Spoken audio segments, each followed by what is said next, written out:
Hello everyone. Today I will be featuring the Le Terrible, tier 8 French destroyer, premium destroyer that has already been released, and I've been playing it on the live servers, trying to test out different builds and see what I could actually make work on this. Most importantly, you might notice that I'm actually reversing into this cap, and there's multiple reasons why I'm reversing into this cap. I will get into them in just a bit. Okay, my fusion is smoking up. That's a bit questionable because if he does get spotted, there is a lightning here. So I pop my reload booster, hoping that the fusion will spot him and the two of us gun him down. And my fusion just parks stationary in his smoke. Which is obviously, and just I pop out of the smoke myself because I figured, well, if he's not going to spot him, let me try to spot him with my reload booster, but nope. So what we had there early on in this match was an example of how situational DPM is always worse than actual DPM. I popped my reload booster expecting my fusion to spot the lightning so we could 2-on-1 him, basically gun him down easily. Instead, my fusion parks full broadside in a smoke, and I expect him to be torped quite soon. So, was it a misplay by me to expect my teammate to spot him? Possibly. Regardless, it's still a good example of how I just wasted one of my most important consumables, the reload booster, which cuts down reload by 50%. Now, why exactly was I reversing into that cap instead of going in the normal way? Well, there's multiple reasons. First of all, your concealment is only 6.6 kilometers. That's with a full stealth build. That's concealment expert, that's the tier 8 2 million module, and that's camouflage as well. So you get outspotted by pretty much all your competition. The other issue is, of course, as you might notice, this thing has no smoke. No smoke whatsoever, so it means if you get spotted in a camp, you really have no way of disengaging. I could potentially have pushed through all the way like my fusion is doing, pushed through all the way on the other side of the map, but that's also kind of sketchy, and you kind of end up being out of position. Another issue is, of course, that it doesn't have any heal either, so it has neither smoke nor heal, which means that when it comes to raw survivability, it is extremely lacking. In fact, it only has one single thing in terms of survivability, and that's speed. It's like Wargaming gave up everything that keeps a DD alive, and they traded it for speed.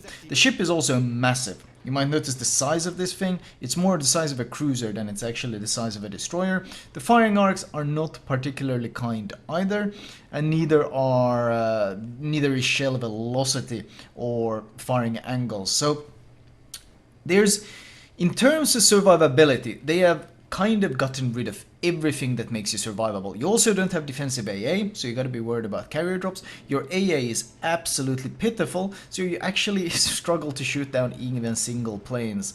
So, survivability, your only survival tool is your speed. That's really it. You don't even have the so-called improved handling that you might sometimes see on these ships. In fact, the turning circle on this thing, I think it was 690 meter turning circle.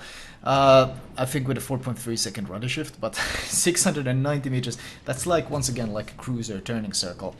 So you're stuck with a fairly clumsy ship with no tools of survival besides hopefully dodging the incoming fire. If you don't, well, then you're screwed. The health pool is decent, but once again, it's not really that special. I mean, Z23 has 19, this one has 18.6 without survivability expert. Z23 has 19.5 and Akizuki has 20.4, and both of them have access to things like smoke and better concealment on all these things. So, and Akizuki in particular also has significantly better DPM than this thing, so kind of questionable. And then there's of course the Kid that sits at 16.7k health, but thanks to its heals, it can heal for another something like 15,000 health on top, so the Kid's survivability is much better, not to mention it has access to smoke, defensive AA, and just much better concealment. So in terms of like comparing this to other ships, it's hard to figure out what it's supposed to be so good at. You see me using my reload booster now, and once again it cuts the reload by 50% for 15 seconds. I bump into a battleship here as I'm trying to put some pressure on this Torpedo, trying to get a fire on him. In this build, I have to highlight that I'm not running IFHE, because once again, I'm testing different builds. IFHE is very beneficial on this thing, because the default penetration on these guns is actually only 23 millimeters. If you slot IFHE, you can bump that up to 29, which means you cross two very important thresholds. You cross the 25 millimeter threshold, and you cross the 27 millimeter threshold. But considering I'm basically experimenting with some builds here, we are not able to cross that threshold here. Trying to get some hits on this fusion. He's not really that far away. He's like 9 kilometers away, but once again, the shell velocity is honestly pretty damn lazy. And that's why I experimented with some AFT builds before just completely abandoning the AFT builds, because it was such limited utility and hard to make anything out of it. In this build, I think I'm running Demo Expert, I'm running Survivability Expert, Superintendent, and Basic Firing Training. The idea is, well, I'm trying to bully this guy away, trying to secure the cap. Trying to use the one advantage that this ship has, which is speed. I was seen at C, I move away to B, towards A, and then I go back and cap B. I'm basically constantly trying to keep on the move, because that's really the only thing that this ship tends to have going for it, is that raw movement speed. And even with these slow, lazy shells, it's not like your DPM is actually anything really impressive. If you're not using your reload booster, your DPM, I think the Lightning has better DPM, the Pan-Asian destroyers have better DPM, American DDs have better DPM, Cossack has better DPM, Harakaze has better DPM, Akisuki has significantly better DPM. The only thing I think you beat... No, actually, never mind, you actually lose to the Kiev as well. So... you trade so much, and you get so little in return. I mean, of course, your AP DPM is pretty okay, but once again, your AP is only really useful at extremely close ranges, because once again, this a slow shell velocity and air drag tends to draw it down quite a lot. Now, if you do pop with your reload booster on, you actually briefly push past the Akisuki in DPM, so you're slightly better DPM than the Akisuki for a while. I think it's something like you got like 15-20% more DPM than the Akisuki for the duration of it. But if let's say you fight someone for a minute, the Akisuki will actually deal more damage than you do, even if you use your consumable during that time. So it's very gimmick reliant when it comes to dealing damage. You go from being basically the bottom of the pack to barely being at the top of the pack for the duration of that 15 seconds. But once that 15 seconds runs out, you already feel kinda eh. And here you get an example of this AP. This Dallas is what, 9.4 kilometers away? And you see how much I have to lead. You see the arcs, and he just starts turning away instantly, and that's my reload booster wasted. He saw my AP coming in, he turned away, and I did like no damage to him at all. I switched to the New Mexico, see if I could get some of these AP chunks on him, and you can see it actually deals pretty good damage. Like, the AP DPM is not bad. The problem is I'm shooting a battleship at 10 kilometers away, and I'm struggling to kind of hit the parts that I want. If this was a higher tier battleship, or a battleship that just dodged or angled a bit more, it would be so hard to land any sort of consistent damage on him. Whoops, and I mess up a bit. Not paying attention gives you a good idea of how big this is when you compare the ship to the Bayern destroyer, by the way. So the raw DPM isn't exactly going to win any prizes either. You can beat, of course, you can pick fights with other ships 1 versus 1, and you can ambush them and you can deal a lot of damage to them, but it's also, if you're ambushing them, you need someone else to be spotting them first. So you're kind of like a Kaba when it comes to fighting other DDs. You need someone else to spot them. If you're forced to be the single one hunting them, then, well, they have such a huge spotting advantage over you. In this case, there's a DD somewhere up north, so I of course want to go chase him down. I want to go hunt this guy in the north down, because, well, he's pushing into our flank and he's being a major threat. I'm trying to see if I can land some HE on this turret. The Dallas opens up again. And it does feel kind of sad, doesn't it? It feels like... the worst part about this ship is that you have almost no impact on the early game. Even your mid-game impact is extremely questionable. I'm starting a fire, by the way, here, but you're not a particularly good fire starter there either. You have, I think, a 10% fire chance if you're running the flags, but you're still a worse fire starter than the Harakaze. the Lightning, the Cossack, the Akizuki. All of them are better fire starters than you are. It looks like the plane spots this Monaghan. So I'm gonna try to hunt him down. Now I pop the reload booster, and we're gonna see if we can get some damage in on him. This is like those 15 seconds when you can really put the hurting on someone. And then the booster runs out, or he smokes up, and now you're kind of struggling to do too much damage. You see how awkward the turret traverse and the firing angles are? When I try to maneuver even the slightest bit while firing, it keeps leaving my turrets off the target. So if you want to bring your full damage to bear on a DD while using that reload booster, you practically have to be sailing in straight lines without any dodging. And of course, if we're talking close range knife fights where the enemy DD might be torping you and forcing you to evade, well, obviously that's going to be horrible, and you're not going to be able to bring anywhere near your full theoretical DPM to bear. So clumsy and awkward. The enemy is up to 910 points, but by securing this kill on the Monaghan, I managed to stem the bleeding a bit, and because I've managed to cap B, or helped cap B as well, we still have some sort of shot at keeping in this battle. I'm gonna go back now and see if maybe I can burn down this Tirpitz or Dallas, but it gets rough to have any sort of influence on the outcome of the match. I mentioned the turret traverse as something that annoys me, and I mean, it's 18 seconds. It doesn't sound that bad, but then you compound the fact that all these turrets are single turrets. So you always have to be giving broadside, and you combine it with the terrible firing angles. You can see how, you see the turrets are turning. Like, the firing angles are not very good. So you're always trying to maneuver your broadside towards the ship you're trying to fire. You don't have some convenient, like, for example, the Cossack also has 18-second turret traverse, but it doesn't feel nearly as clumsy or as bad as this one does while doing it.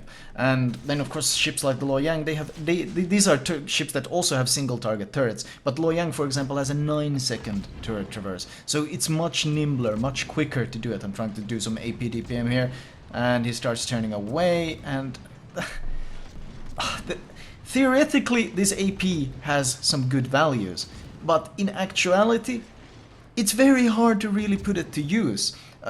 If you get point-blank brawls against cruisers where you can actually citadel them because the pen is quite good and the DPM with the booster is quite good, like, you can really wreck them close range, but it requires that close range ambush, and in practicality, in actual use, getting too much value out of that AP has been a real struggle, because if it only really works if the enemy player is really brain dead. If they see you start spamming AP and they just turn in, well, you're not really going to be doing that much. And well, in this build, especially since I don't have IFHE, you kind of have to hit the superstructure to get any sort of raw damage. When it comes to IFHE, I do kind of recommend it for the build, but that brings me to another point, which is a pretty major downside of this ship, is that you want skill points. Oh my god, you want every captain perk in the game. Ideally, I would like to have AFT to have more long-range utility, but you at least want concealment expert. Otherwise, the concealment is so bad and you're so useless at doing anything. So concealment expert is a must. Survivability expert is also a must because, well, you don't have any heal, you don't have any smoke, you only have your base health to keep you alive. Last stand, you have to have DD bread and butter. You want probably Torpedo reload. It's kind of useful, but not maybe that important. But Superintendent for another booster, BFT for faster guns, Adrenaline Rush, Priority Target. Like, when you start counting the perks that you would actually want on this thing, you realize you want like a captain that has 30 captain points to get the most value out of this. And I can only imagine someone playing like a stock captain or a new captain trying to play this thing. It's going to be an awful experience, like absolutely a horrid experience. This is a ship that feels clumsy and unwieldy with me running a 19-point captain on it. I don't even want to imagine what it's like running a fresh captain. Even a 10-point captain, well, at least you can get survivability expert and concealment expert, so you got some sort of raw survivability, but it's still going to be a struggle. It's still going to be awkward and just a frustrating experience. We're once again down to, the enemy once again is still over 900 points. I'm basically trying to plug leaks everywhere, trying to defend the points and get some kills in returns for my teammates dying, but it's not really working out too well. There is a hood in this cap and there's a Fuso here as well. So I'm gonna try to use, once again, one of the strengths, but I'm about to run out of speed boost, which is of course unfortunate. But one strength that it kinda has is its YOLO torpedo potential. Of course, if you're a torpedo boat and you're very fast, there's always the threat of you rushing in and just torping someone to death. The torps, you can launch 3 per side, and then you got 1 central torp that you can launch to either side. So in total, you can launch 6 on one side and then 3 on the other, for a total of 9 torps. The torps are only 8 km range, which I say only 8 km range because you can only get your concealment to 6.6, so the actual stealth torping window is not that large. They're quite fast, 65 knots, and they hit pretty damn hard at 18.4k. So the torps are not bad. They kind of fit the YOLO style. The problem is, though, it's not very easy to make use of them. And in this case, I'm of course trying to reset the cap and trying to just kill this hood. I do land 2 torps, and you can see the damage is quite significant. In this case, I would love to be able to smoke up and burn him to death, but not having access to any smoke means that all I can really do is drop some torps and turn away. And here we see the awkwardness, of course, of these turrets. I have to wait. You have to wait that almost, well, 20 seconds for these guns to completely turn around to be able to use the front guns, because, well, they have to turn all the way around the front. I do manage to get both sides of my torps off, and I keep resetting this cap to buy me some more time because the enemy is at 960 points. So I will have to do something. I will have to have an impact here and somehow try to make something happen. The reaction time on these torps, I think, is something like 8 point something seconds. I'm not entirely certain, but they're fast and they're quite stealthy, and of course they hit hard, so the torps are decent. The problem is the platform that launches them is not the most comfortable. And of course I have to highlight another thing, because I land a torp, so that's a perma flooding, so I know he's going to die. I've got a fire on him as well after he damage con, so I know he's got fire and flooding, and he does go down. So I do manage to defend this cap, and I do manage to keep our hopes of winning this game alive. And now we're gonna see if we can actually rush down this Fuso. But this highlights another issue with the ship that I mentioned. The ship is massive. The size is monumentally large, which means when he actually turns his guns for me, I have to make sure I give broadside. Otherwise I'm gonna eat massive battleship pens, and I'm just gonna be completely killed. So when he does shoot, I have to make sure I'm giving broadside, so he only gets overpens. You can easily get battleship AP blapped in this thing, so have to be very careful. And don't think that they will struggle to hit you because you're doing 40 knots. If people can hit the Kaba, trust me, they're not gonna have any issues hitting you. You are a much easier target without the armor and the larger size, even though you are faster. I land another 3 torps, and at this point he is flooding, but I already have even more torps on his way. He does chunk me down even lower. The enemy has 998 points, and I do manage to get another kill to delay their victory slightly more. But there's only 1 minute left, and even though we have the cap advantage, my entire team has died, so there is no way to basically recover this. And the guys is fucking friendship pay fuck, which I find especially hilarious, because when it comes to pay to win, this ship is about as far from pay to win as you can get.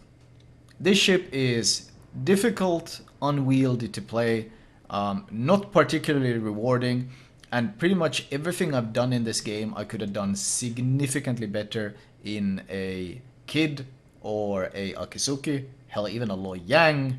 Probably a Kiev would have been a more enjoyable experience. It's when it comes to powerful premiums, this isn't it, Chief. This is not it. My torps are not going to have time to land on this Arizona, so I'm just going to try to shoot him with a few volleys, see if I can detonate him, because I have no chance of winning this. Even if I rushed straight at him, my chance of I cannot make it in time. The timer is going to run out, and killing the 2 battleships was not enough to turn it, and this game does end in a defeat. So, looking at the scoreboard, I mean, let's see actually, where did I put my scoreboard? Here we go. Looking at the scoreboard, the damage looks impressive. The credits are nice. Of course, it is a premium, but I did a lot of work. 107. If I could do 172k damage in a destroyer, and I still tell you guys I think it's pretty garbage, then you got to realize that yes, this ship is not very good. And I would say this ship has quite a high skill cap. It's difficult to play. It's very difficult to be effective in. It can have its niche roles of kind of like an ambush destroyer. You shadow your friendly destroyer, and when your friendly DD spots the enemy DD, that's when you pop speed boost and you charge in with the damage booster, and you kind of like help him shred the enemy destroyer. You pop out of nowhere, and then you use your speed to move to the other part of the map, and you repeat that process on the other side. Like, you have to play it kind of like an ambush ship. You constantly have to be moving back and forth because that's really your only big deal, your speed. You are stupidly fast. That's your thing. Everything else about you is very debatable. So using speed as your only tool of impact on a battle is a lot harder than you might imagine. It's much easier to, if you have raw firepower, it's very easy to put raw firepower to use. All you need to do is shoot and you're being effective. If you got massive torpedo power, it's very easy to put that to use. You just torp everything. If you got great concealment, it's also easy to put that to use. You cap and you scout and all of this. But putting speed as your only strength, trying to be effective with it, is not an easy task. And because of this, this is not a ship I would, well, it's very niche and not someone I would recommend for the average player because I think they're going to have quite a frustrating experience in this thing. Team score wise, 4 kills, 1.6k base XP. This was me, of course, top tier. The ship fares much worse when it has to face higher tiers because, well, I already mentioned that it struggles to outtrade same tier ships. If you end up against tier 9s and tier 10s, you get completely outgunned, completely brutalized in those fights, and they outspot you and they outgun you at the same time. It's incredibly frustrating experience, and playing as an ambush predator becomes much harder in that situation as well. Detailed report. Guns 52k AP, actually HE 52k AP, another 16k, and then we had some fires, but a lot of torpedo damage, of course, mostly because of that YOLO potential. Potential 1.1 million, which is pretty okay, but this was a full 20-minute game, and this was me being top tier, so you gotta put it into perspective. I can show you guys my recommended build, even if this is not a recommended ship. Right, starting off, we got the modules. Consumable-wise, premium damage con. Honestly, you should go premium everything. Try to make it as comfortable as possible. And your speed boost is very important for you as well. Upgrade-wise, main RN's mod, I would run the speed boost module here. I think I just have it on another ship right now. I should have probably moved it for the sake of testing the ship to get that additional speed duration. But ultimately, that's just a quality of life kind of thing. But for this thing, it's pretty important since it's bread and butter. Better dispersion because your AA is garbage. Faster acceleration.